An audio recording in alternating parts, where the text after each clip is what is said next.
Why am I pitching? I mean, I don't care. We're going to talk about this. Boy, your mic just went all funky again. Yeah, Who, you're me? back to talking under water. Yeah, there you go. You're good now. There, it's good. All right, what up, SJB, Adam, Boston Paul, and Big Rich? Great Q. Yes, it is. This is one of the best crews we got. I want to bring us up to date and start with our first topic. Are we live? We are live. Huh, I didn't even know. So welcome back to Baseball Roundtable Talks presented by KCB Sports Network. I'm your host, SJB, and today we're breaking down the biggest MLB headlines since May 9th. A lot has gone down across the league, record-breaking power, major injuries, roster moves, and yes, one Detroit Tigers update for our hometown fans. Let's get into it. Segment 1, Kyle Schwarber makes home run history, being the fastest since Luis Gonzalez in 2001 to hit 20 home runs in a season. The Phillies' offense has been electric since Don Mattingly took over, and Schwarber is on a full-blown MVP trajectory. What does Schwarber's pace tell you? Is this sustainable, or is he riding a heater? Well, he's feast or famine to me. Home run or bad average. He's gonna hit. He can hit 60 home runs. He's on one. Holy fudge! Yeah, there we go. Well, I know he joined a famous Indian on that list as well, named Albert Bell. Right. Albert Bell was the one that did it before Gonzalez. He had the first record. Then it was Luis Gonzalez. Then it was now Kyle Schwarber. Hey, too, because I'm eating. I just walked through the door. I don't care. It's all right. It's all good. So, Big Rich, what do you think about Kyle Schwarber? Can he keep up this pace, or is he going to fall off? I think he falls off. Let me, if you don't mind, let me give you a little bit of a list here of the most recent guys to do that, to be over 20 home runs before May 31st. Griffey Jr. in 94, McGuire in 98, Bonds and Luis Gonzalez in 01, Albert Pujols in 2006. One of these things is not like the other. Kyle Schwarber is in no way, shape, or form the type of hitter that these guys are. He's still going to strike out 200 plus times. He's still going to, I don't think it's sustainable. I think I do agree he could probably hit 55 or 60, but is Bond's record in jeopardy? No. Yeah, Nope. I don't think that's the case. No. He would be on pace to do it, but, The guy, he can carry that team though, and when he gets going, Rich, he can carry the Phillies. He can, but if they start depending on him, they're in big trouble. Yeah. When you've got guys like in that lineup, like Harper and Turner in that lineup, and you start depending on Schwarber to be your offense, you've got problems because he's going to hit 220 by the time the season's over. Yeah. Yeah. But one picks up the other, you know what I mean? Which is what makes Philly so good. Yeah. Now, granted, you can't deny the fact that, we talk about this all the time, the whole group of us. Coaching makes a massive difference. Oh. Well, you got one of the best hitters in the pure hitters in the history of baseball managing that team right now. Mm-hmm. Don Mattingly. And yeah, if Schwarber can pick up some control tips from Mattingly and implement them, then we might have something. Yeah, Right. I hope he does. But here's my question. What average do you guys think he would need to have to be in MVP contention? 260 or above. Yeah, I would say anything over 260 because we've seen MVP candidates have like 274. So I was going to say 270 or above for myself, but I agree with Boston With Paul today's- because I believe With the league, how it goes today, 260 and above is real good. Well, that's what I was wondering because Raleigh last year hit 60 hit 256 and didn't get it. So Right. I was just wondering what, and I agree, 260, 270, yeah, we might be talking about it. Talk about a guy, all kinds of problems, and on the DL right now, Cal Raleigh. Yeah, that poor guy. I never, Yeah, I thought that 40, was one of my 50 home runs topics for that was one of my topics for last week, that he just hit the IL with that oblique injury. Yeah. And we all saw that's the way it started with Miguel Cabrera 3 years before his career ended as in retirement. He had that oblique injury, and first it was a 10-day. They get to the end of the 10 days, and it went to 20. Then it gets to the end of that, it went to the half a season mark, and then it went to where he missed the whole season. And I think when they brought him back for the playoffs that year, it damn near ruined him. Well, oblique's tough. I mean, you use your oblique when you swing a bat. But It's Cal like Raleigh is a Achilles lot finger. younger and more in shape than Miguel Cabrera was when he had his oblique injury as well. So I don't think he'll miss the entire season, but it may be way more than 10 days. But he plays a much tougher position than Miguel Cabrera did too. So you may very well see a lot of Mitch Garver behind the plate with Raleigh at DH instead of Raleigh behind the plate like he did last year, because he caught 130 games last year. Yeah. Yes, he did. He was a monster at everything. Adam, what do you think about the Schwarber stuff? Do you think he's going to maintain, or do you think he'll have a big fall off? He did end the season with 43 home runs, was it, last year? I think. Schwarber? I think he was in the MVP race, so he might have had 50. I don't know. I can't remember. I just know he was in the MVP race. Yeah, if I remember correctly, he busted 50 last year. I think they're going to start walking him eventually. Well, we said that last year, too. We said that last year, too, and he hit like 16 dingers in the last month and a half. So, I mean, you got to remember, they're also 500 for the first time, and who knows how long, even after losing 10 straight, being so far back. Now, all of a sudden, they're at 500 again. People aren't going to pitch to Schwarber soon. I don't care if Bryce Harper's sitting behind him or not. Schwarber's got a dangerous bat right now. And I know Harper hit one today, but in the friendly combines of PNC Park. But I agree with that, MD. That's a good point. Cal is a sad story that demands a playing catcher. Yes, Big Rich. He is totally hurting. Sad to see, actually. I would have moved him to first base versus signing Naylor. Just my opinion.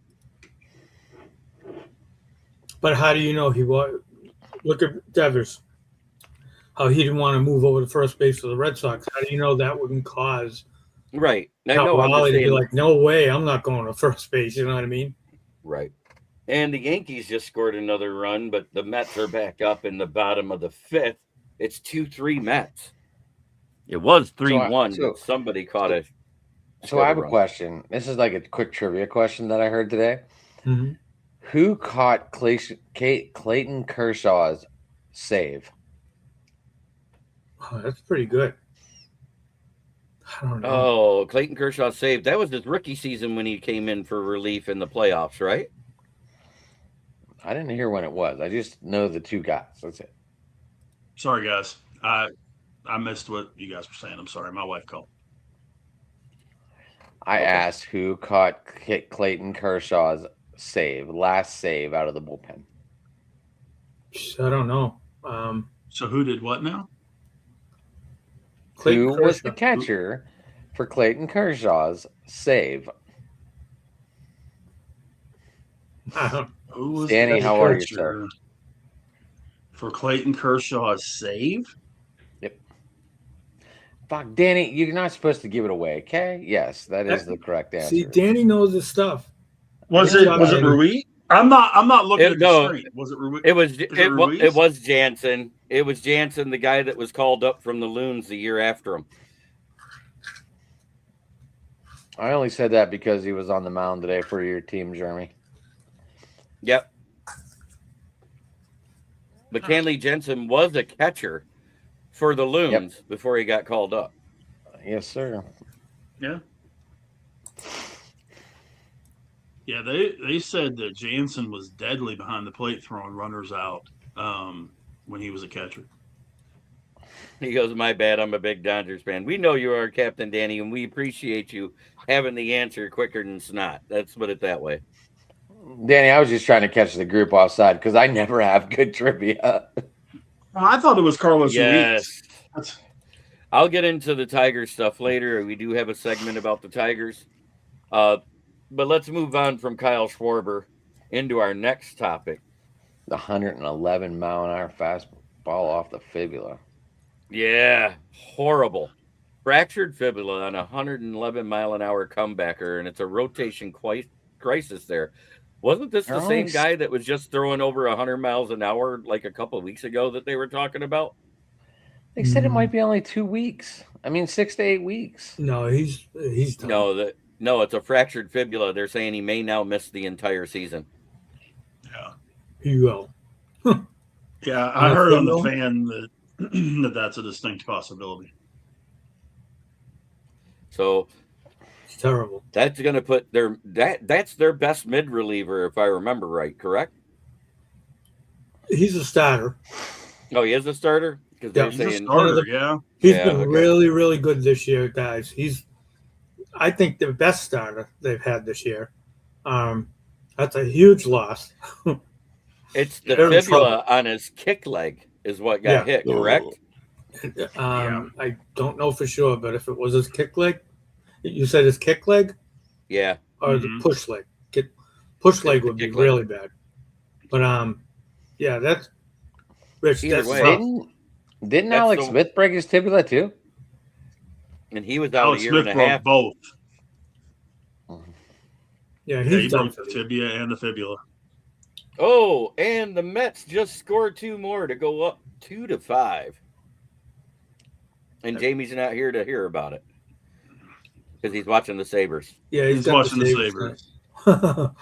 But you do see. Yes, you do. You do see MDE in the chat there, Danny. Well, I know one of the big things they're concerned about is with the way that the fracture is that some of there may be fragments of bone floating around, and they've got to be concerned about getting rid of that in order to make sure he's healthy. Yeah, they said if it had been a clean break, it would have been a 6 to 8 week rehab. Right. But with it being the type of thing it is and all the swelling he has, they cannot see if there's any fragments yet. So they have to wait for the swelling to go down after the surgery to set it to see what happens then. Terrible. And until then, they're praying that if there are fragments, that they don't get to any parts of his body. Right. You know, because those bone fragments could nick an organ or something and cause some real issues. Still, they could travel, right?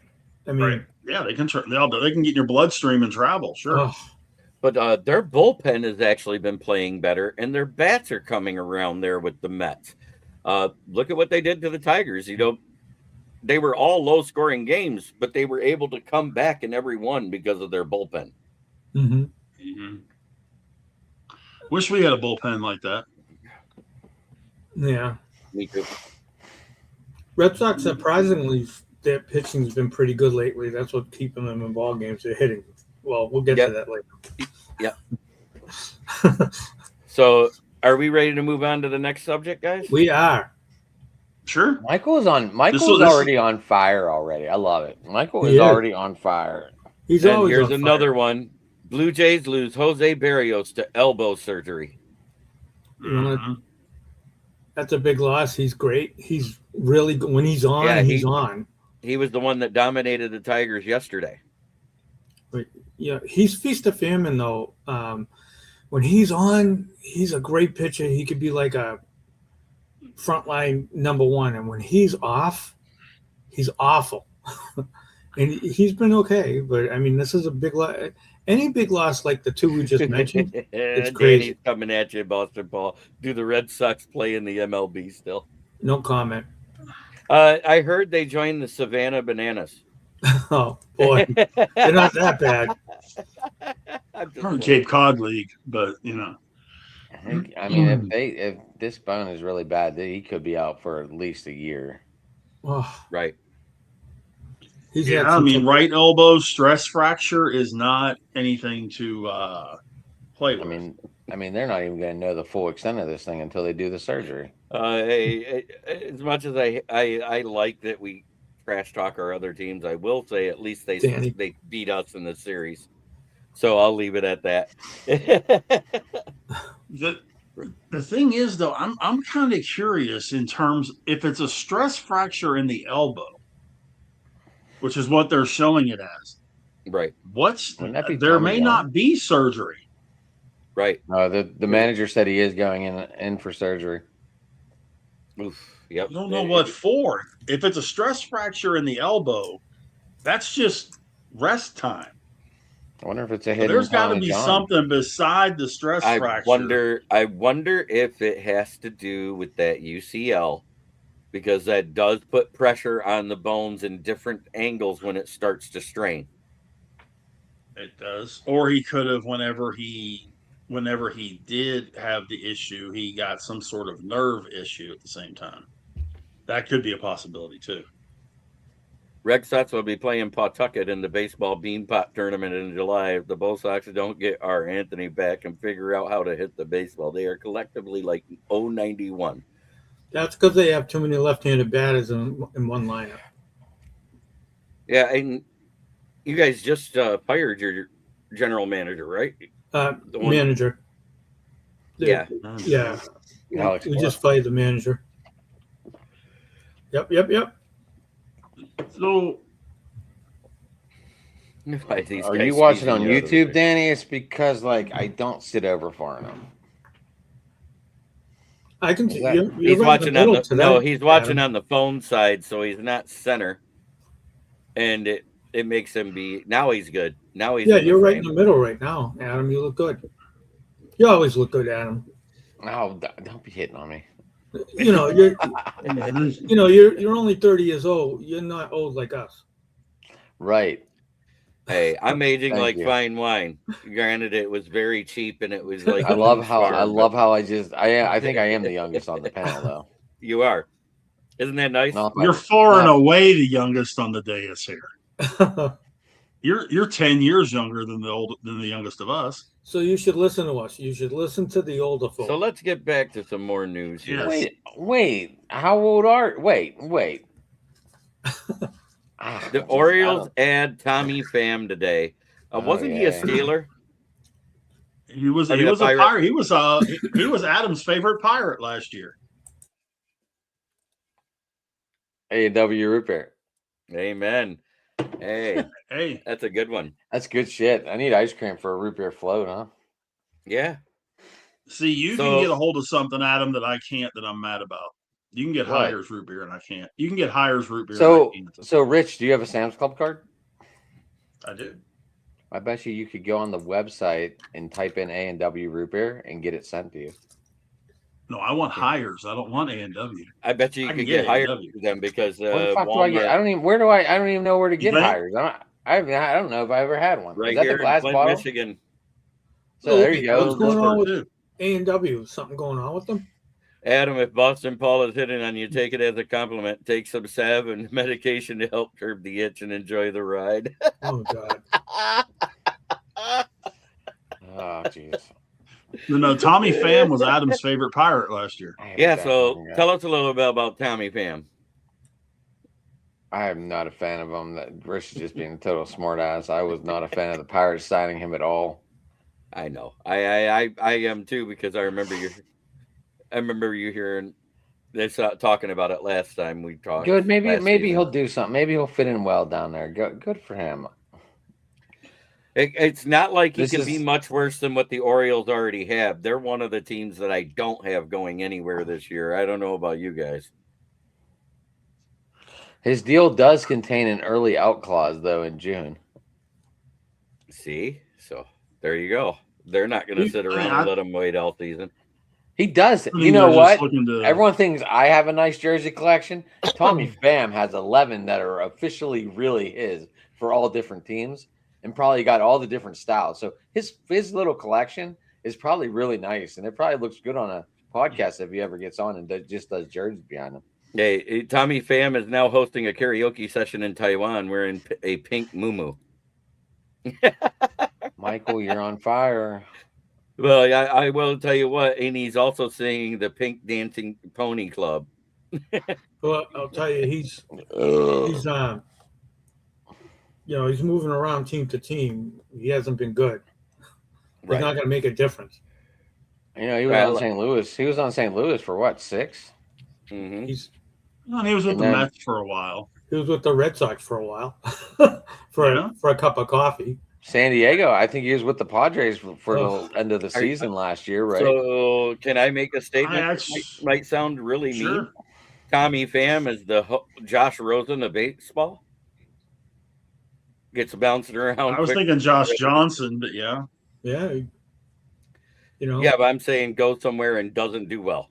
Yeah, but the thing is about Tommy Pham is when he played, when he was good, he was halfway decent. And for all of like 2 or 3 seasons. But he was fine. See some of his numbers, pretty good. Mm-hmm. I have the list here. He's played for the Cardinals, Tampa, San Diego, Cincinnati, Boston, New York, Arizona, the White Sox, back to the Cardinals, the Royals, Pirates, Mets, and now Orioles. He actually finished 11th in the MVP voting in 2017.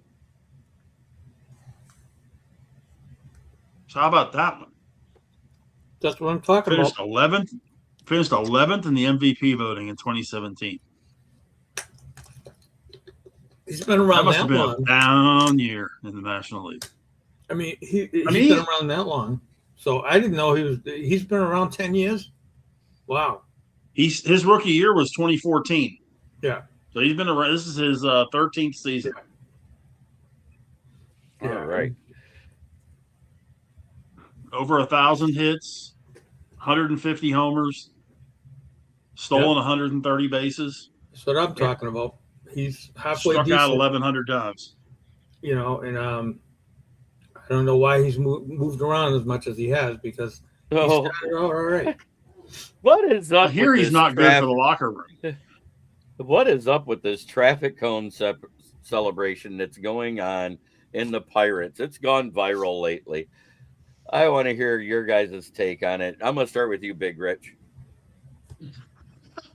Well, first off, did you see the home run that got caught in the traffic cone last night that Ozuna hit? No, I didn't see that. No, they had the traffic cone out in the bullpen, and Ozuna hit a home run that ended up in the bullpen. And I'll think of the reliever's name in a second. Caught the ball in the cone, in the traffic cone. So it's just it's one of those things like the Mariners have the Trident and they have, the gladiator thing with some of the teams and the jacket in Toronto and all that. But it started out as a joke. Right. And then Fanatics kind of ran with it. But yeah, it's one of those deals that everybody has said that they needed a traffic cone to get home, which if you're familiar with Pittsburgh at all, every road in Pittsburgh is under construction. Right. And so there's traffic cones all over the place. So if you're going to get home, you're going to see traffic cones. So the running thing was they needed a traffic cone to get home. Hence where that comes from. I have a question. If I could, Jeremy, real quick. Go ahead. So, in terms of this traffic cone thing, a lot of teams do that when the guys hit home runs. I'm not a big fan of celebrations after home runs. I'm old school where, Nolan Ryan would bean you if you hit a home run off him and you were celebrating. What are your feelings on that? Do you like it? Do you think it's fun with the fans? Are you a big fan? Are you not a big fan? I'm not. I'm only a fan when it's endorsed by the major league. I'm not a fan of the flipping the bat at somebody, doing that slow walk, celebrating, watching the home run. That type of stuff I'm out on. But this is no different than the Red Wings celebration that the Tigers did last year. After a home run, they go back to the dugout and they slap shot a hockey puck into a net. It's the same type of thing. It's promotional for for Major League Baseball because they're trying to draw eyes to the sport. So we're going to talk about the worst bat. You're going to talk about bat flips. Does anyone remember the Billy Butler bat flip in Cleveland? No. What was that? He threw the bat about 20 feet in the air on the flip. Did he? After he almost got hit by a pitch. They were getting into it with him and the catcher. I forget who was catching the game. And the next pitch, he just bombed one like 470 feet. And Victor Martinez, I think, was the catcher. And did it come down and hit anybody? No, he just flipped it towards the open spot in the backstop. Wow. Okay. I think the worst thing I ever saw was when that guy had his bat sawed off right next to his hand, and the ball went fair, but the barrel of the bat hit the umpire right in the snaz. So back to these traffic cones. I work for FedEx, right? I have probably delivered about 80 to 100 of these things. And I just laugh. I'm like, did you order one for the Pirates? And they're like, my husband did. And you can just see it in their face, like, we don't really understand it. We just went with it. I was like, well, that means they want you to go to more games. Well, it's like the Packers with the cheese head, right? It's like the Steelers with a terrible towel, right? Mm-hmm. Yeah. See, I don't mind the celebration on the home run if it fits. If you're down 12-3 and you hit a bomb, run the bases and shut up. You know, if it's top of the first inning and you're leading off the game and you hit a bomb, run the bases and be quiet. Now, if it's bottom of the eighth, you're down 3 and you hit a grand slam, absolutely. Celebrate all you want. You know, if you hit a walk-off, definitely celebrate till you can't see straight. If the pitcher wants to get mad, don't throw the home run pitch. Yeah. You know, there's a very easy way to solve that problem. Don't let him hit the home run. But I don't mind the celebration if it fits. You know, it's kind of like the football thing. You see the receiver make a really nice catch, and they go through all the gyrations, the first down and all that kind of stuff, and they're down 15. Yeah. It's like, hello. And he just did his job. Look at the scoreboard. His job is to catch the ball. He caught the ball. Okay, you're doing your job. And that's like I'm at work and I make a sale, right? And I'm gonna stop in the middle of everything, go down the hall celebrating because I made it. That's what they pay me to do. Right. You know. Right. Act like you've been there too. Yeah. You know. Act like you've been there. But in the same time, those other types of descriptions of celebrations I said was the one that got the next person on your team hit. Yeah. That's the unwritten rule in baseball. That's what we're talking about. The unwritten rules of baseball. It was you do something that's out of the way, not MLB endorsed. You know, and there was one guy that actually did this to the pitcher as he rounded the bases. You remember that? The next guy almost got his arm broke because he threw a fastball right into his shoulder. Yeah, but that's why I say it's the situation. You know, Schmidt, when Schmidt hit his 500th home run, that little running in place thing that he did, it's a 500th career home run. I don't care if he'd have stood there and done a pirouette on home plate. That's a massive accomplishment. Great point. Great point, Rich. That's terrific. And now we're to some of the crappier news about a former player. Jeremy, I sent you something too, by the way. Steve Yeager in the batter circle gets a shattered bat to his esophagus. Don't hold me on it, but I think it was Bill Russell that was the hitter. I think he's right. Jeremy, I sent you something you need to look at. If it was Yeager, it was Russell, I believe. I believe he's right. Yep. September 6, 1976. That was fast, Rich. You were right on that. Dude, underwent 98 minutes of surgery to remove 9 fragments of wood from his throat One shard came within a half-inch of slicing his jugular. Oh my God. Yep, Steve Y was lucky to survive that. It was brutal. But No. I used to love those Dodger teams back then. Former player that got into some legal trouble, and they were waiting for his court case to be done, and it is done. Blackball Trevor Bauer. Oh, no, it went to the wrong one again. There we go, right here. Oh. Yasiel Puig facing prison time. He was sentenced to 18 months in a federal penitentiary with no early parole. What do you guys think about that news with everything that came out? Because wasn't that a sexual assault allegation? Wasn't that for the sports gambling? No, Yasiel Puig was a sexual misconduct thing. After he was convicted of lying to feds about gambling. Right. Okay, so gambling was on there. Listen, Danny, I can understand you're going to be frustrated, but Trevor Bauer got blackballed so bad. Right. You have to admit, when the girl ended up saying nothing happened and now he's completely blackballed Don't from drop baseball. the soap, Leia. No. Yeah, Trevor Bauer got the ultimate. Everybody going to the soap.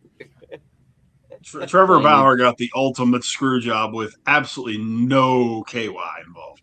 Right, because his allegations were dropped. If I remember right. And he got completely blocked. He hasn't. Now he's pitching for an independent league team on Long Island. I thought he was in Mexico. No, he's in Long Island. He's out of Mexico. Follow him. Yeah. Yep.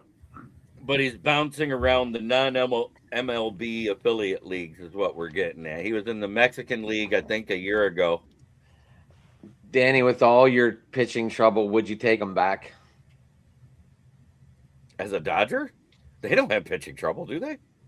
Yeah, they're everyone's on the IL again. I got news for you. I'd put him in long relief in black and gold right now. He's better than half of what we got out there right now. Look.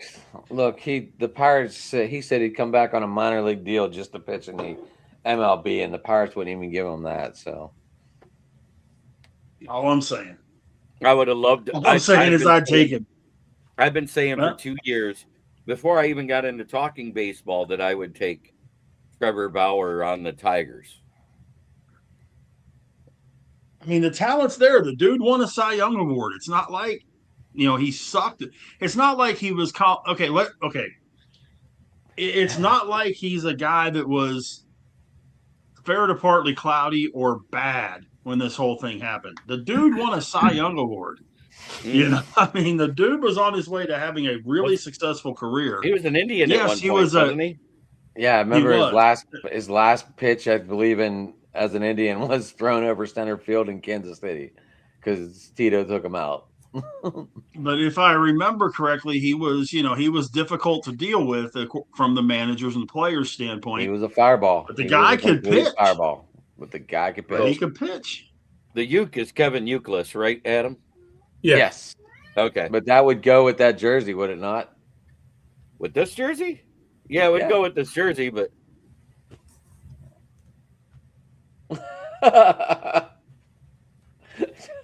just want to let you know, Jeremy, I already got one. But it would definitely go with that jersey. It matches perfect. I'm just saying, you're a matching guy. I was just saying. I know, but I got this to go with the gray jersey that I have already. I'm just wearing it because it's a Tigers hat, and orange would not look good with red, white, and blue. Oh, we have a cameo. Here's Cash, my cat Cash. Oh, hello, Cash. Hi, kitty. He loves baseball. Money. He loves baseball, don't you, baby? What a good baby. That's awesome. Hello, cat. All right. But I don't know. I compared Trevor Bauer's attitude to a little bit like Jeremy Burnett's. Burnett. He was a fireball too, man. What, AJ Burnett? Yeah. Terry Francona was the manager that when Trevor blew a gasket, one of the mini gaskets. He goes, baseball is all right. Tito is one of those guys that's never going to have to buy a beer. No, we'll never have to buy a beer in Boston ever again. So, when we were talking about expansions in the football league the other day, I want to bring it up here. What if they expanded baseball to 32 teams? That way we could have even divisions and realign it. No, please don't. I don't. And I know they're talking about it. Please don't. That's another 52 guys that are going to make this watered down league even more watered down. 100%, Rich. 100%. Oh, I know. We got pitchers now that can't throw the ball across the plate. There's a city that wasn't listed in those 10 cities that I thought of, and I thought it would be perfect. You guys have 3 of 4 sports. Pittsburgh. You guys would love an NBA team. I don't know that an NBA team would do well in Pittsburgh. I think it would. It would after about 10 years. The first 5 would be real rough. It'd be like the Penguins. They weren't Name really the Pisces. The what? The ABA team? The Pisces. Was the that our fish that ABA saved team? Pittsburgh. Oh. No, the fish that saved Pittsburgh. Please tell me any of you guys saw the fish that saved Pittsburgh. No, I haven't. Mario Lemieux. No, it was a movie with Dr. J in it. And the Pittsburgh. Don't even start me on Pittsburgh had a basketball team. Shit.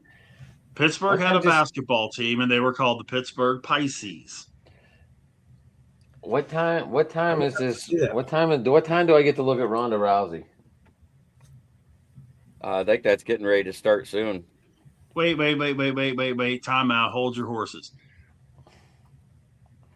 What are we holding? Her or her opponent?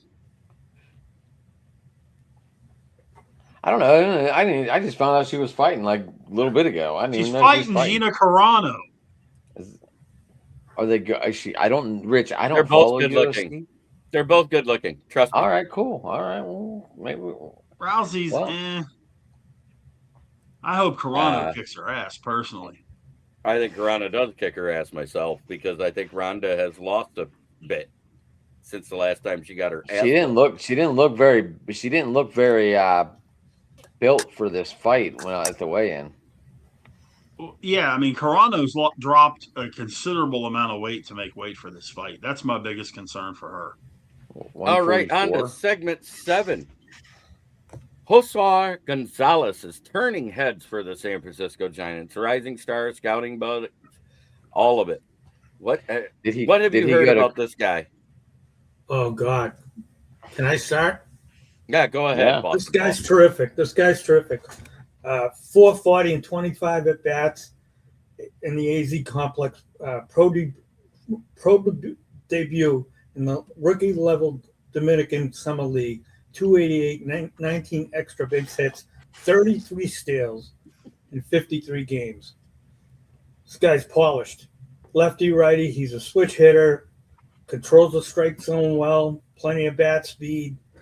The problem that they have with this guy is there's 2 other guys that play shortstop that are coming up that were drafted in the last couple of years as well. They're like 18 and 19 years old as well. There's a position battle there, and they have Adames that's signed through 2032. So I don't know how he's going to – the guy's amazing, you guys. This guy's – if he gets traded, teams should go to them and want to trade for him. I mean, the kid has got over a 400 on base percentage. He has a tremendous eye. He's walked 44 times in a season and a half. Yeah. He's had let's look at it this way. He's had 261 plate appearances, and he's walked 44 times. So he's walked 1 out of every 5 times he steps up to the plate. Not counting his hits. And check this out. Go ahead. I'm sorry, Rich. Yeah. Go ahead. No, I was just saying, from what I gather, his eye is just so good as far as positioning where the ball is. I was listening to, hold on. Oh, on MLB Network. Dylan popped in. Who the heck? Mike Lowell. And Mike Lowell said the biggest thing this kid has to remember is you don't have to hit the ball over the fence. If he stays hitting with style the same way it is now, he'll do really well in Major League Baseball. If he decides for whatever reason he's got to start popping it over the fence and he loses that swing, forget it. Because he said this kid has an absolutely perfect swing. And then what I heard too is a scouting report that I saw, and I heard was if he learns how to launch the ball, what you're just talking about, 280 hitter, 25 home runs, 30 potential. Speed, he's got speed, plus speed. He's a great defender, by the way, too. He's got all the tools.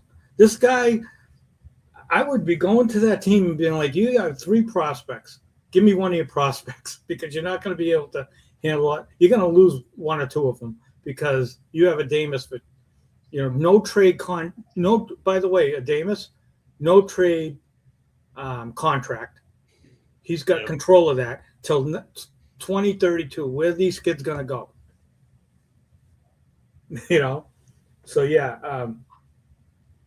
This gal. He's not the biggest. He's not the biggest kid. 5'10", $178. Yep. Yeah, but he's got all the tools, man. They're talking big about this kid, and I can't wait to see what he does, man. This was a great bring up, Jeremy. This guy, keep an eye on him, guys. And the scary thing is, he's 18. Only 18. Only 18. This kid, I'm not going to say he's a year and a half. He's a year and a half younger than Connor Griffin, to put that in perspective. And I'm not going to say he's like 18 years old, like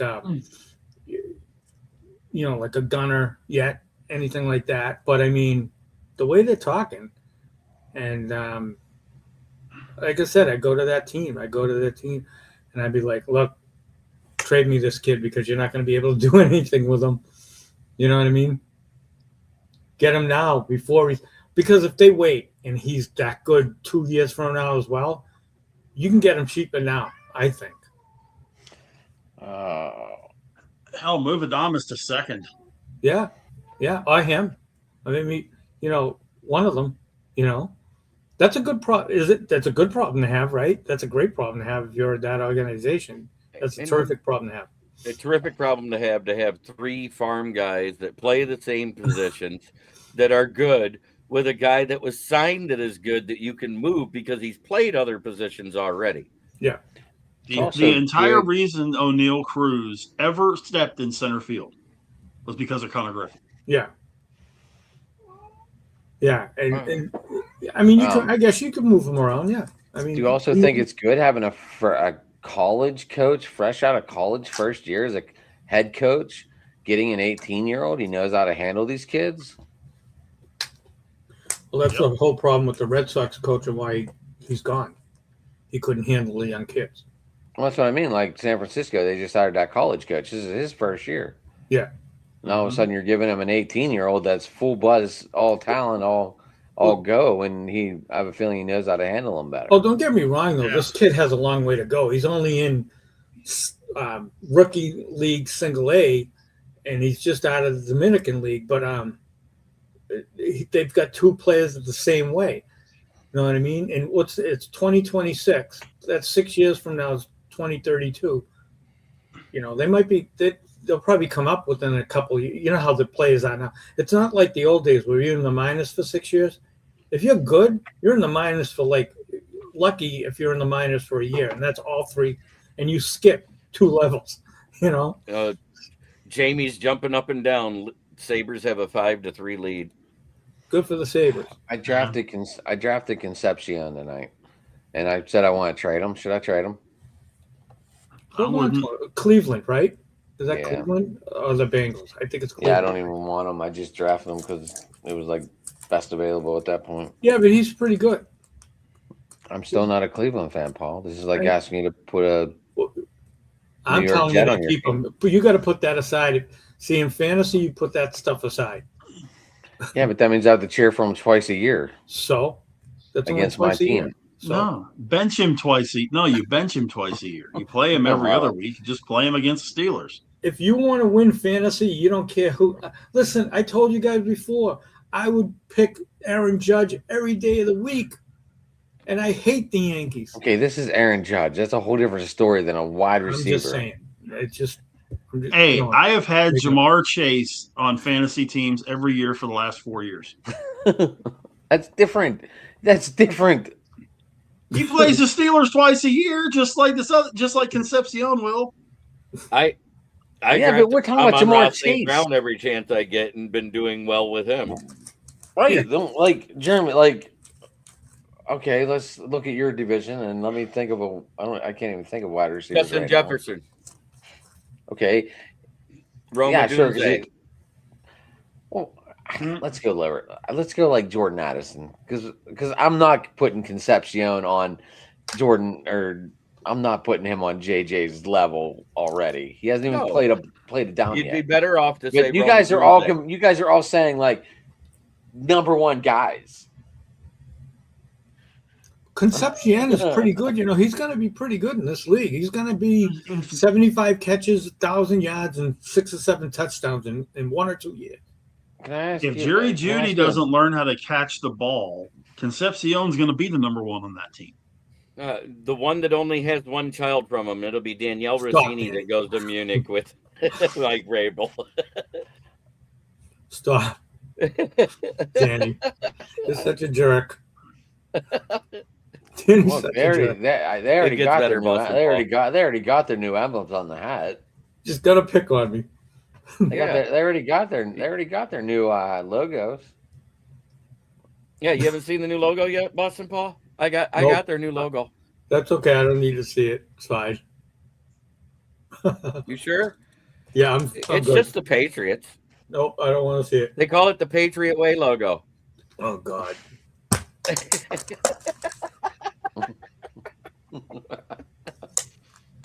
See, it was clean. It was clean. They had fans. Suggestive, but clean. I'm hungry. I'm eating. You're loud. I didn't eat breakfast. I didn't eat supper.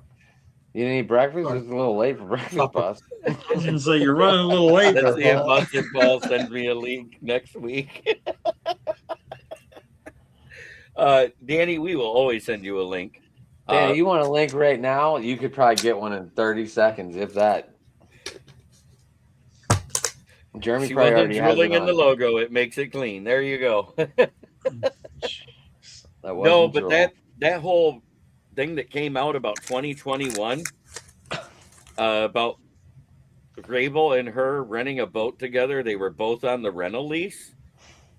And then 9 months later, she has a kid and names it Mike when her husband's name was Dan.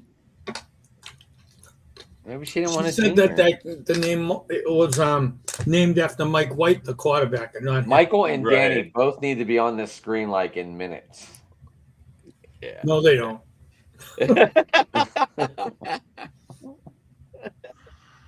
Oh, let's move on to the next topic now that we've. Should I try and really be Concepcion for Rodgers? Yankees rotation depth under fire. Where the fuck's Jamie? Where's Jamie when we need him? Bullpen pressure and season. Well, let's look at how they're doing tonight. They're down 3-5 in the bottom of the 7th, and the Mets are at bat. Yep. It is a problem. Their bullpen has been losing games more than their starters. I don't have that one on my. I don't know. I have this one on my list. Yeah, it was. Well, I mean, when you look at their rotation, yeah, I mean that rotation is not. At one point in time, sure, but Fried's questionable. Rodon is, Schitler. Now Schitler is, I think he's going to be a stud. Mm-hmm. Will Warren, I think he has his moments. Weathers is okay, but he's a 5. He's where he's supposed to be. He's a 5. They're supposed to get Cole back, in July? June, July? They're supposed to get Garrett Cole back? Yep. But how's he going to do? It's entirely going to the big thing to me about the Yankees that I heard today. And again, sorry, Jamie, if you hear this, when he comes off the DL, my boy Caballero is going back to shortstop. Oh yeah, Boone said that today. He's going right back. That the Caballero is going back to shortstop, as he should. Volpe doesn't know how to hit anymore. He can't field either. First game back, he throws one in the bleachers. Yeah. Yeah, that's not just a subtle miss where the guy had to stretch a little too far. If it's thrown into the bleachers, that's missing him by 20 feet and not paying attention to where he was aiming. But that's nerves and trying to do too much. He knows his job's on the line. It still goes back to the thing, and you can ask Adam. I have never liked Volpe to start with, but it's so hard to be the guy that replaces the guy. Michael, just to let you know, Jamie might not like you anymore after this. Just to let you know, Michael. Yep. Well, he's not here to yell at us, so let's go. But let's say it like it is. Volpe is somewhere between warm dog excrement and stale, crusty dog excrement. That's just not right. Well, hey, at least I didn't swear. At least the big thing I'm looking at is Jeter was the guy for a long time. Yes. Yeah. Volpe was brought in to be the next guy. He's nowhere even close. And now, granted, lots of people know what I think about Jeter, but Jeter was a very good shortstop. Volpe is nowhere near that level. Caballero is a whole hell of a lot closer to that level than Volpe is. And Caballero is not the greatest shortstop in the world, but he's very solid. Yeah, he does a lot. You know what I mean? He's fast. I mean, we finally saw it. Connor Griffin made an error. Should we send him away? Any position? No, Rich. He's send him to AAA. What? McGonigal had a bad throw the other day. I'm not taking him out of the roster unless it's to rest him. I was just fucking around. Well, I know McGonigal launched one the other night. He went in the hole, basically behind third. When he launched that thing, I was like, it just didn't look like he had a good grip. He didn't. He didn't have a good grip. He wasn't aligned properly, so he had to throw it at an odd angle, and it missed badly, pulling Torkelson off the bag. Torkelson at least was able to catch it.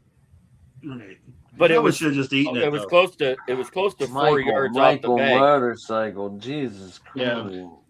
He probably should have just ate it though. Michael was on fire. I got the best line at 2:30 a.m. because I used to work as a doorman at a bar that had ladies' night with dollar well drinks back in the 90s, and I would walk up and say, "No, it's a real easy one." You walk up and say, "Hey, you want to go back to my place for pizza and sex?" If she says no, and said, "What? You don't like pizza? Everybody loves sex." It's the truth. I think I heard that one. I don't know. I've heard that somewhere before. That's the old wrestlers. If line. I want to get leftovers at the end, I will say, "Hi, my name is Anthony Volpe." Oh wow. That one was a little harsh. I was gonna bring up the one that I saw on a meme the other day, and I'm just gonna hold off. Mike's just on too much of a roll. I don't want to. I don't want to go with the picture. No, I saw him in a Blimpie uniform and said, "Do you want chips with that?" That's awesome. Oh man. Danny says, "Wow." Oh, it's up to 26 million now, guys. It's not at 23 million like originally reported. Oh, that's probably within. It's 26 million with incentives. Yeah, from what I heard, it's actually like 17, and there's a shitload of incentives in there. Sorry, a ton of incentives in there. That like if he plays all 16 games. If he makes the Pro Bowl, which we all know making the Pro Bowl is like getting a participation trophy because it don't mean a freaking thing. So, he's on a heater today. when the fourth string left tackle from Jacksonville can make the Pro Bowl, it just So my last one is about Javi Baez availability. That's your They dude. yeah, I love him as much as I love hemorrhoids. So you really appreciate him. Will he ever be available? We don't Jeremy, know. you did send me a horrible thing about yourself today. Yeah, I did. I sent a horrible one about you. It That says was about you. That wasn't about me. No. If you you sent it to me. Yeah, and then I was like, you said send this to the one friend that needs to hear this. Is what. And then I said, thanks for telling me about your problem. Because you refused to admit it. I know. I didn't admit it. You're the one with tweeters. No, don't even own a pair. But anyways, when they tested him out, it looks like he's weeks away, not days away. So he's going back on the IL. And as far as I'm concerned, I like McGonigal out there better. It's kind of like having Caballero versus Volpe. When did he start hitting again? Last year. Mm-hmm. He hasn't hit yet this year. Baez has officially started a hitting progression problem.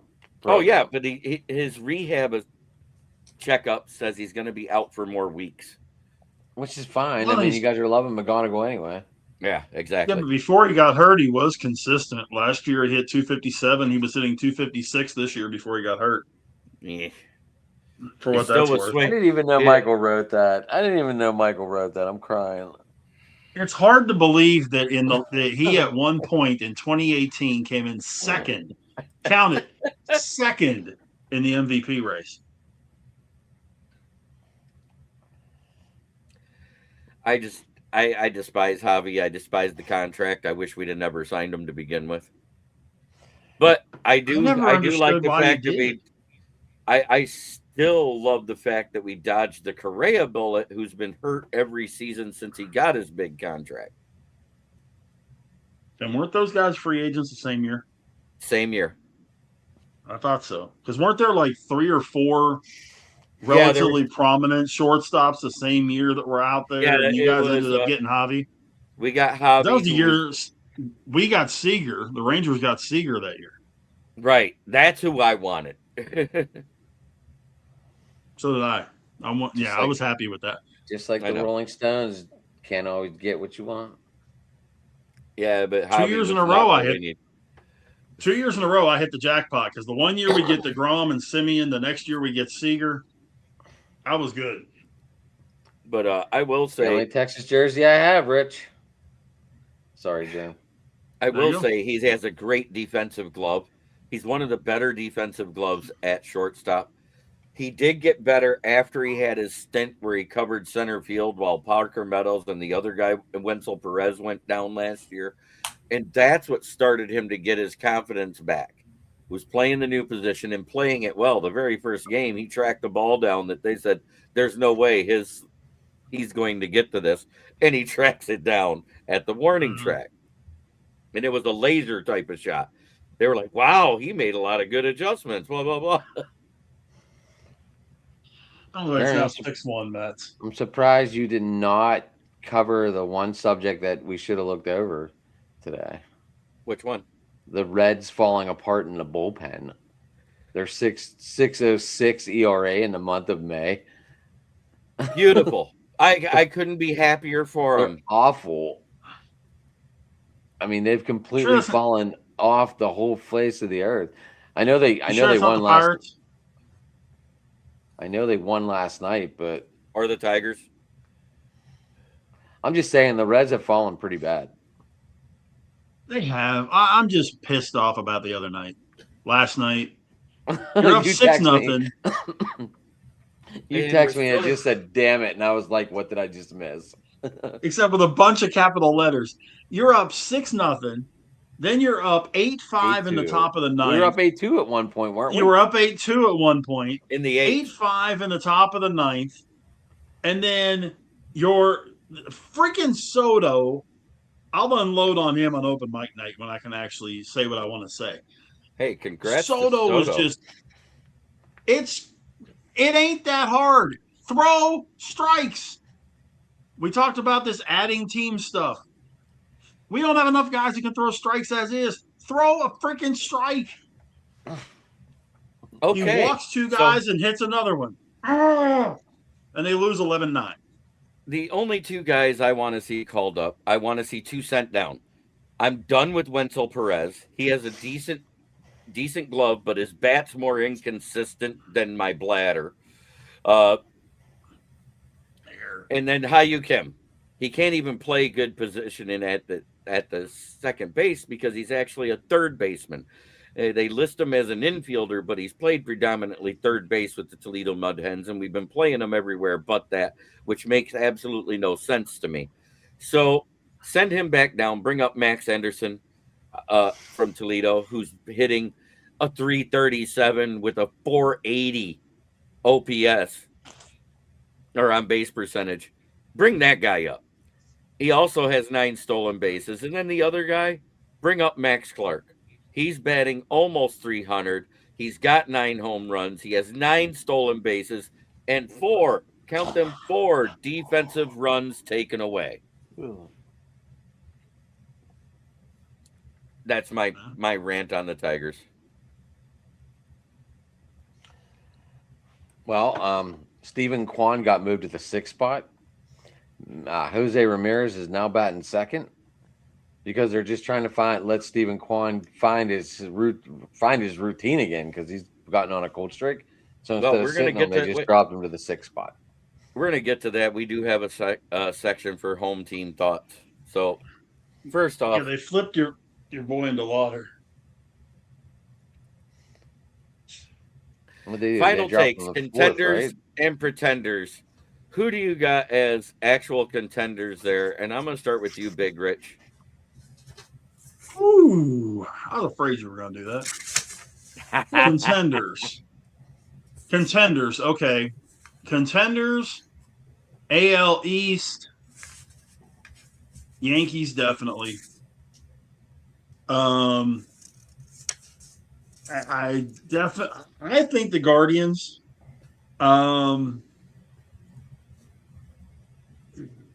Watch what you say. Contenders for the division, I'll take the A's. And I honestly think that the Rangers are going to contend for that division. Nice. National League contenders, you got to have the Braves. I mean, hell, the Braves, you got to put them as contenders for the World Series, just like the Yankees. The Phillies are back on track. They're contenders. The Dodgers and the Padres are contenders. Pretenders, the entire AL West, Danny says. Well, pretenders, Tampa Bay. The White Sox. Yep. I hate to say it because I picked them to win the division, but Seattle, at this point, I mean, they're pretenders. The Cubs are that injury. That injury took a lot out of their lineup. Yeah, I've said the Cubs and Brewers were pretenders for a long time now. Cubs, Brewers, and Cardinals all are pretenders. So yeah, that's kind of where I'm at with those for right now. Danny, I kind of agree with you. Adam, who's yours? What are we doing? Contenders? Contenders and pretenders. Oh, for sure. Well, I mean, you got to have the Braves up there as contenders. I mean, they're just absolutely. You see how much better they are with Ronald Acuna playing a whole season so far. I picked the Cubs to win the division, so I'm not going to say they're pretenders like Rich. And the Dodgers coming back on top. That's I picked the Dodgers out of the West, so I still believe the Brewers are the pretenders. Wow. Wow, what? I'm allowed. Y'all are haters. I think the Brewers might be the best team in that division. Why? I'm curious why. They're well coached. They don't overspend. They play well. They hit well. They're not having a lot of issues in their bullpen or their rotation. They're just solid. I don't know their head-to-head versus the Padres right now, but if it ended now, it would be Brewers and Padres in the wild card, so I guess you can't pretend if you're going to make playoffs, right? Right. But the Cardinals do right have now, one more. The Cardinals do have one more win than them, but they also have 2 games in hand. So I think that's why the Brewers are ahead of them.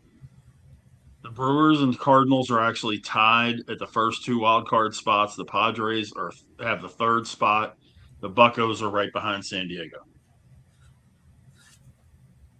All right. But Boston if the Phillies win tomorrow, Rich, we're going to be out of that talk. We'll drop a spot if the Phillies sweep us tomorrow. That would suck. Boston Paul, let's get your list. Who are your contenders? Contenders for me, the Braves for sure, Cubs for sure, Yankees, LA, Dodgers, Brewers. I think the Brewers are contenders. I think the Pirates are contenders. That's my list of contenders I would come up with. For pretenders, you want pretenders also, Jeremy? Yes. Pretenders. I think Tampa is a pretender. I think San Diego is a pretender because they always fall off. St. Louis definitely is a pretender. The Reds are a pretender. Okay. Yep. So my contenders, you got the Yankees, the Dodgers, you got the Braves. Those 3, one's going to the World Series off the American League side until somebody knocks them off. You're probably going to have the Yankees there again. The Rays are that weird team that kind of falls in the middle. They're never bad enough to be at the bottom, but they every now and then do enough to take over the top. Braves got good pitching and good hitting. So they got a I'm talking about the Rays, Tampa Bay. Sorry about that. I apologize. Yep. So I can't really call them a pretender. They're one of my middling teams. Baltimore is a pretender. Yeah. The Nationals are a pretender this year. The Cubs, I until they make it again, they're a pretender to me. Same with the Cardinals. The Cardinals, they're just 2 of those organizations that are well ran that just seem to can't get out of their own way somehow. They always look like they have a good roster coming into the season, and they fall apart. Excuse me. So, let's see. Who else do I got? Yeah, of course, the White Sox. Yeah, White Sox, yeah. I think even the Twins are awful this year. Yeah. I mean, awful. But our entire division is barely at 500 or below. So I think the entire AL Central kind of right now is pretenders, including the Guardians. Because playing that type of ball, you're not going to make it far in the playoffs. That I'm being honest. I'm even calling my Tigers, the Royals, the Guardians, all of us pretenders.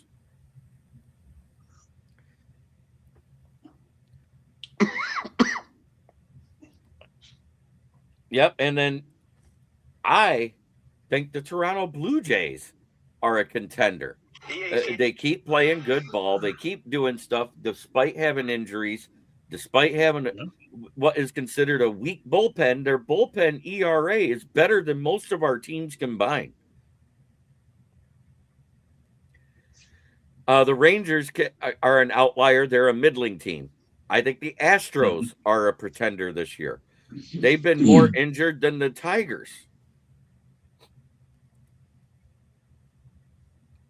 Good Lord, MD.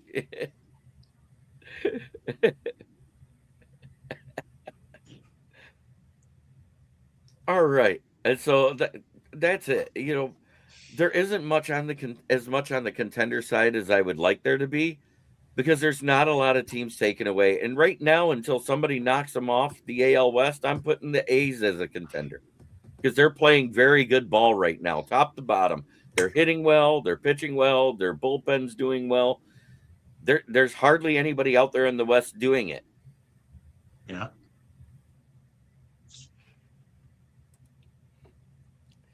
So the A's to me have taken that "why not us" attitude. Yep, they have. Why not us? Let's do it. So we're going to start with home team thoughts. I'm going to start with you, Boston Paul. Tell me what's going on with your Red Sox. Oh boy! All right, so you all know their manager got fired after going 10-17. Alex Cora. Now they're since they hired the new manager, which was a AAA guy, Tracy 8-9, still having offensive struggles, with pitching has been decent. So that's cool. I did hear a rumor from a guy reported by the name of Dan Waterstone that Chad Tracy, their current manager, future as a manager may be in jeopardy because they're looking at Torey Lavolo of the Arizona Diamondbacks, and that's because he was friends with or managed under John Farrell. He was a bench coach for John Farrell, former Red Sox manager. Basically, that's it. I mean, they've got a lot of problems. This team is just so. I'm so disappointed in the Red Sox right now. Their management just is terrible, and I mean, again, their pitching's doing well. Their hitters, they have a lot of left-handed batters in the lineup, 5, 6, or 7, like 5 to 6 left-handed batters. So it's lopsided. One of the things they did that I didn't like is they also let go of Jason Veritek, their former catcher, who I believe was being groomed as the manager, but they let him go. And the fans of Boston, they're really not happy about that. Takeaway, Corey, he's a veterans coach. He's not a guy that is going to cultivate the kids, and that was the whole problem. They have an unstable lineup. Like I said, too many left-handed bats. They need some right-handed bats that they could have got in the offseason, and they never did. And better defensive play. When the ball's put in play, whether it's on the ground or in the outfield, you guys have had a lot of errors this year. Yep. I know. And there was an official front office reason, is what they said was, I'm going to read this. It might not be word for word, but pretty much underperformance of expectations. Front office believed that they had enough talent to be a playoff contender and had talent to compete for the division title, which I think is a stretch, by the way. Their big signing after losing Bregman, now this is me, was Durbin, Kina Falafa, Contreras, Sonny Gray, Suarez, and Oviedo, who are all average, missing out on players like Bichette and Alonso. I mean, they need big bats. They need mashers. I'm sorry, Boston people, but got a long way to go now for a long time. That's my report. Thank you. We're going to start with Big Rich. I'm going to have you talk about your Rangers. Man, the Rangers, they lose again tonight, 4-1 to the Astros. Jacob deGrom did something kind of weird tonight. Gave up 4 runs, 4 solo bombs. So that was kind of weird. The pitching has been very suspect here lately, including the bullpen. That's a very similar problem that the Rangers and the Pirates both have. But Kumar Rocker has not been pitching well. Jack Leiter has been struggling here lately. The Rangers are now 3 games under, 500 with a game against the Stros tomorrow to avoid the sweep.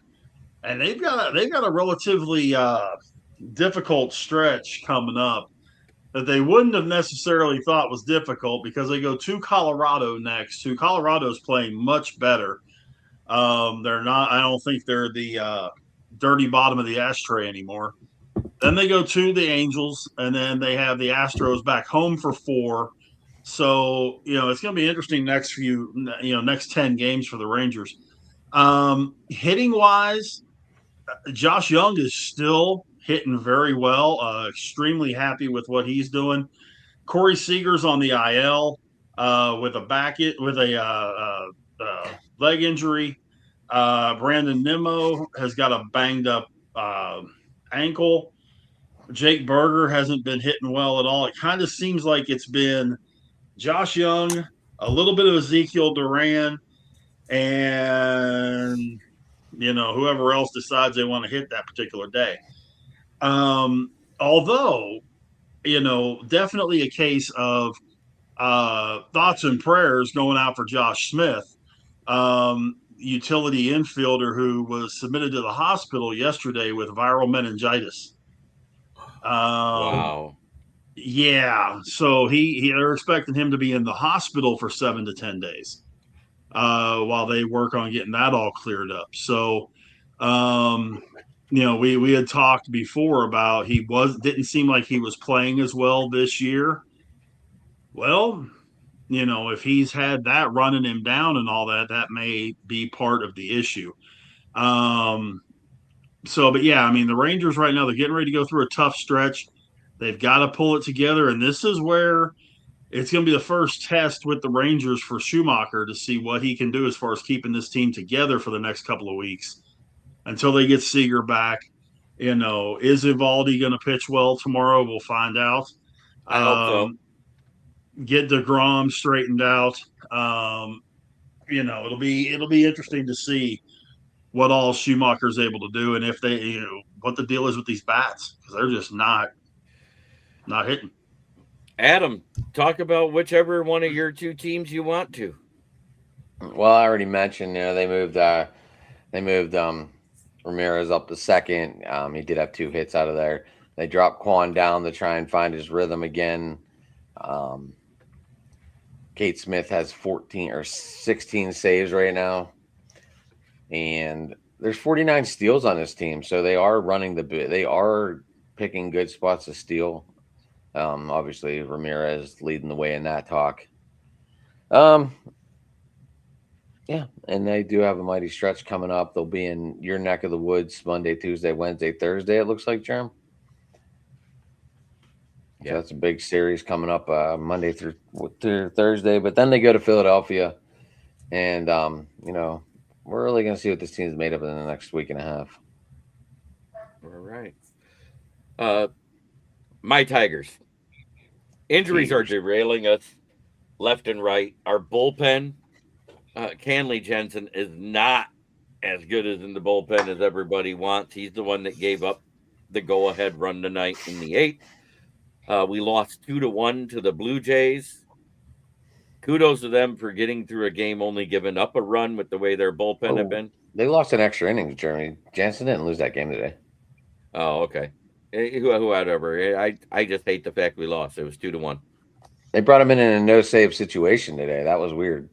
I didn't know. I'm sure you didn't pay attention. Because he's no longer our closer. Our closer is Tyler Horton. So, and we had to use him too. So it all sucks. Horton might have gave it up in that 10th inning, Jeremy. That's fine. Whatever. That's because they give him the extra runner on second base. I don't give 2 shits. I like Quan. Like Quan, but he is having a disappointing season. Yeah. Everybody outside of McGonigal and Dingler seems to be struggling at the plate. So if you got a 2-horse race out of 9 batters, it's kind of hard to make it work. It's like everybody went to the Stevie Wonder school of batting, like Javi Baez this year. They're striking out a lot, swinging that stuff off the plate. You don't like Wenzel Perez, Jeremy? He's batting 172. I think he's awful at bat. I think he's a great glove, and that's about it. Excuse me. I mean, I know about his glove. That's why I asked you. Would you put up with his batting because of his glove? No. Okay. He's below the Mendoza line. Yeah, he is. Get him out of there. Bring up Max Clark. Haikun Lee, get out of here. Bring up Max Anderson. And if you need an innings eater to get you 5 innings while you're waiting for Scooble and everybody else to come back healthy, bring up left-handed pitcher Jeff Miller.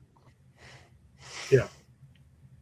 Would they go out and make trades, Jeremy? Are you seeing any trades coming out of any talks I've not anywhere? heard about any trades in LOL. Ouch, Stevie Wonder. Yeah. I didn't even look, but who won our game? Game 7 was tonight, wasn't it? Oh, which? Wasn't it Detroit? Wasn't that Game 7 tonight? No, that's tomorrow night. Tomorrow night. Yeah. Game 6 we won, and we won handedly. I know that 115 to 85 or something. I had thought that Detroit blew it a couple games ago. I was like, oh, they blew it now, but now. What was blowing it was the turnovers and the fouls. They brought their fouls down by 11 compared to the average they did in their 3 straight losses. That's huge. Yeah. And I said that was the huge difference. If they could not be defensive discipline, move the ball better on offense, and control the offensive boards, they did all 3 of those things, which made it better for them. Michael, that would have been the time to bring up the George Costanza when he got the toupee. Yes. Or my buddy that I used to work for selling cell phones, Alan McManama. He went into that hair club for men, and because his scalp was so far dead, they couldn't get it to regrow. So they gave him a toupee that they weaved in, and they told him for 3 months, don't go swimming in a pool with chlorine, only lakes. What does he do? He goes to see his girlfriend who owns a pool, goes swimming, comes back out, and he had like this dark blondish brown hair, and up here, that greenish skunk stripe. Because the toupee turned that chlorine green. Yes. Yes. It was awesome. And of course, it's weaved in permanent. Did he have to dye it back to black or whatever?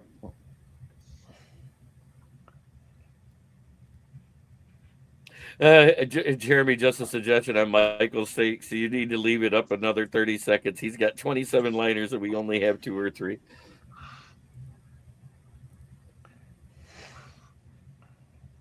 I got denied the hair club for men. I submitted the application. Frustrating, sad. I'm still doing pretty good. So, Adam, shout everybody out. Actually, I'm going to start with Big Rich because he probably has to go back and take care of his wife. It is getting late. Go ahead, Big Rich. Tell everybody how to find you. I will. The back is getting better. She's moving a little better, but yeah, it's a nerve thing. So I appreciate it, guys. Twitter, Big Rich 8371. Facebook, Rich Richardson. Here every Saturday night that I'm able to pop in. Monday, Fans Chatting the Diamond. We'll get talking more baseball there. Tuesday, open mic night, and little preview. I got a little group project for us for this coming Tuesday night. So I'll give you one hint. It's football related. So I'll give you that little hint there. And then Wednesday, of course, it's Steel City Sports Talk with myself and Adam. Last week, we had the pleasure of having a buddy of mine, Jamie Ward, on to talk about the Phillies and Pirates series. Jamie was great. I don't know about you, Adam. I thought Jamie was fantastic. I hope he gets that. I hope he gets that little sign for his door. That'd be awesome. He has like this little midget door behind his thing, and it looks. And he talks wrestling, so it'd be perfect if it said like Hornswoggle or Doink the Clown, or was Doink the younger one, or was Dink was the younger one. Dink was the but yeah, we. I am originally from Pittsburgh. I do not say yins. That's about the only Pittsburghese I don't use. It is pop. It is a gum band. They are the Stillers. Right up your room. So yes, but but yeah. So, but anyways, we'll be. I got all that going on. I appreciate it, guys, as always. Jeremy, appreciate all you guys are doing, and Paul and Adam, appreciate you guys and everybody else that's been a part of this thing. I'll catch you guys later on. We will be here again next Saturday, 9 p.m., talking baseball. That's what this show is strictly about. We try not to get too much into football unless somehow it bleeds into it with the comparison. Yeah, Mr. McNally. And I might be cottage bound this weekend, Jeremy. So we'll see. But I will definitely gonna take my laptop and my other computer. I don't know if we have internet hooked up there yet or not. I have no idea. I haven't been there, but I am supposed to be at camp on Saturday night. So, and if you're not here, I know why. But Boston Paul, please tell everybody how they can find you. Yep, I'm just a guy that loves baseball. Really, just getting started out, like I said before, and pretty much here. Baseball Roundtable Talk. Awesome. I like seeing you back, Paul. Thank you. Yeah, me too. Miss your wisdom, boss. Adam, tell everybody how they can find you. Obviously, where are we at tonight? We are live on the YouTube channel of Driving to the Top Productions. Absolutely. This is an Indians hat, though, by the way, just to let everyone know. I don't. Where are we at? Driving to the Top Productions on YouTube. You can find me there. You can give me an Ad McNally on Facebook. Obviously, we're not on Twitter tonight. Jeremy, I went on Facebook tonight. Twitter, you can get me at Sports Talking It, which my logo is right underneath my name. Yeah, so I'm here on Saturdays if I can. It's getting to be summer. I'm going to be there as much as possible. But once I start going to camp, we might have a different story unless we change the night, Germ. But we'll talk about that later. Monday's obviously baseball show on my channel. Jeremy and Paul, you're welcome to come on anytime you want. We go a little, I try to do something different from this show, so it's not all running the same regular scheduled program. I try, but Jeremy's getting a lot better than me anymore. I don't like it. No. Hey, I can't help it. I use the tools at my disposal very well. How's that? Oh yeah, absolutely, absolutely. Absolutely, I love it. I love the fact that we forced the Game 7. James, I am not a guy to crap talk somebody's team. I said before the postseason, because I was asked by Adam about this on open sports mic, who didn't I want to play? And the two teams I named was the Orlando Magic and the Cleveland Cavaliers, because their bigs play better than everybody else in the East. And that would give us the most fits because they could contain Duran.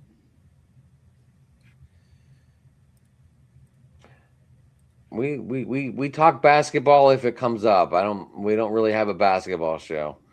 Because you don't have a basketball team, but my show is all for Detroit sports. But right now we're in the dead phase of the Dead Wings because they didn't make the playoffs for a 10th year in a row.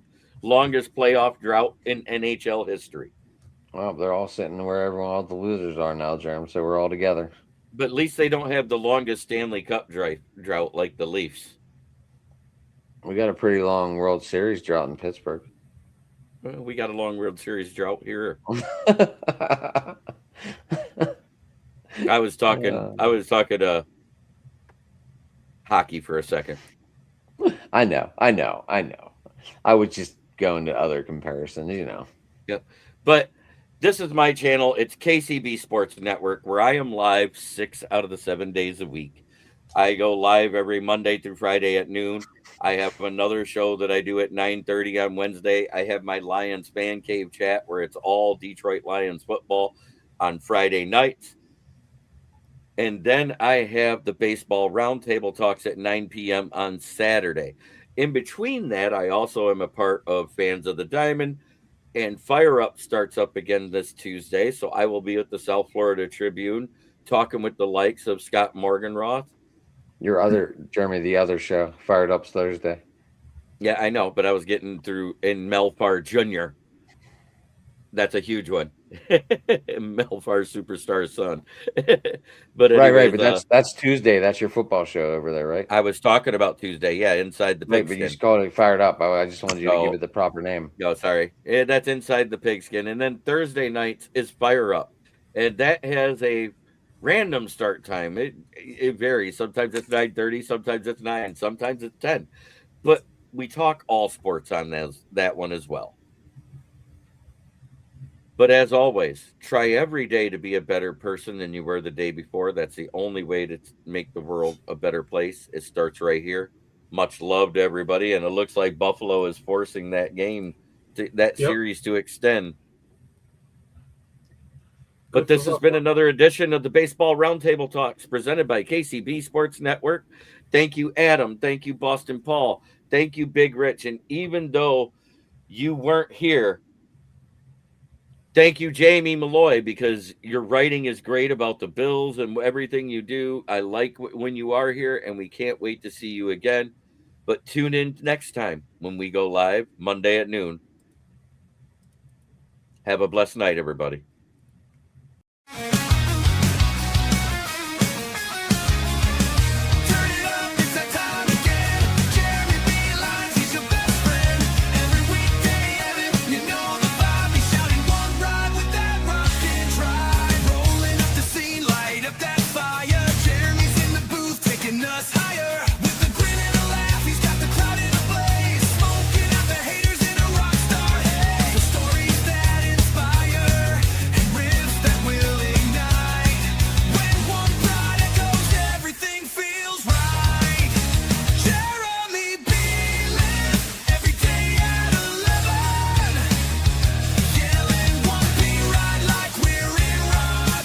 This is a Huddle Sports Network broadcast. You can find us on Roku TV, Amazon Fire TV, Facebook, and of course YouTube.